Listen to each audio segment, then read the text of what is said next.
আজ আমরা ছাগলের শেডের মাছা পরীক্ষা করে ফেললাম। মাশাআল্লাহ, দেখুন আল্লাহর রিজিক কত সুন্দর। গাছগুলোতে লিচু ধরে আছে দেখে মনে হচ্ছে পাতার চেয়ে লিচুই বেশি। আর 10 দিনের মধ্যে লিচুগুলো পুরোপুরি পেকে যাবে। যদিও এখনই খাওয়ার মতো হয়ে গেছে, তবে এখনো কিছুটা টক আছে। আর 10 দিনের মধ্যে লিচুগুলো সুন্দর মোটা এবং মিষ্টি হয়ে যাবে ইনশাআল্লাহ। তারপরেও আমি কিছু লিচু পারলাম আমার বাচ্চাদের জন্য, কারণ একটু টক হলেও বাচ্চাদের কাছে খেতে বেশ মজাই লাগে। লিচু বাগান থেকে ঘুরে আমরা চলে গেলাম ফার্মে। যদিও আজ আমাদের তেমন কাজ ছিল না, ছাগল এবং গরুর শেডের চালের জন্য আমাদের জীবন গাছের বাটাম লাগবে। তাই কয়েকটা সমিল ঘুরে ঘুরে আমরা ভালো মানের বাটাম খুঁজছিলাম, কিন্তু তেমন মানসম্পন্ন বাটাম পাচ্ছিলাম না। অবশেষে একটি সমিল থেকে কিছু গাছ আমাদের পছন্দ হলো। চাল দেওয়ার জন্য জীবন গাছের বাটাম খুবই গুরুত্বপূর্ণ, কারণ এই গাছের কাঠে ঘুণ ধরে না এবং যদি পানি না পড়ে তাহলে 10 থেকে 15 বছর নষ্ট হবে না। এবং এই গাছের দামও তুলনামূলক কম, 300 থেকে 380 টাকা সেফটি হিসেবে আপনি কিনতে পারবেন। আমরা এই কাঠগুলো কিনেছি 360 টাকা সেফটি হিসেবে। আমাদের এখানে টোটাল 8 সেফটি কাঠ আছে। এই কাঠগুলো দিয়ে আমাদের ছাগল এবং গরুর শেডের চাল দেওয়া হয়ে যাবে ইনশাল্লাহ। এবং যদি কিছু কাঠ উবড়িয়ে থাকে আমরা অন্য কাজে ব্যবহার করব। কাঠ কেনার কাজ শেষ করে আরো একটি গুরুত্বপূর্ণ কাজ করলাম।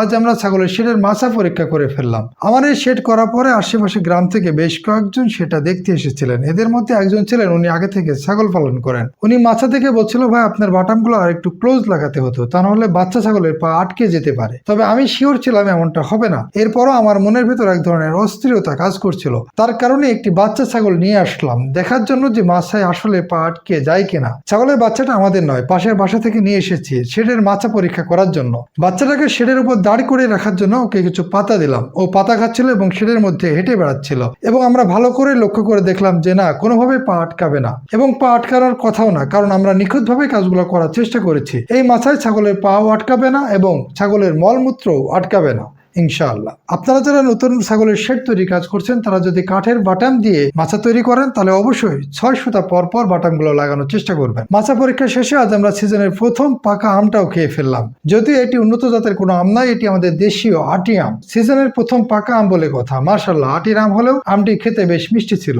আমাদের জেলার হিমসাগর ন্যাংরা আমগুলো বেশ মজার, তবে এখনো হিমসাগর বা ন্যাংরা আমগুলো পাকার মতো হয়নি। আরো কয়েকদিন সময় লাগবে এগুলো পাকতে। আপনারা সবাই আমাদের জন্য দোয়া করবেন, আমরা যেন সফলতার সাথে এগিয়ে যেতে পারি। আর মনে রাখবেন, প্রকৃতির সাথে থাকলে, প্রকৃতিকে ভালোবাসলে আল্লাহ আপনাকে উজাড় করে দিবেন। আল্লাহ হাফেজ।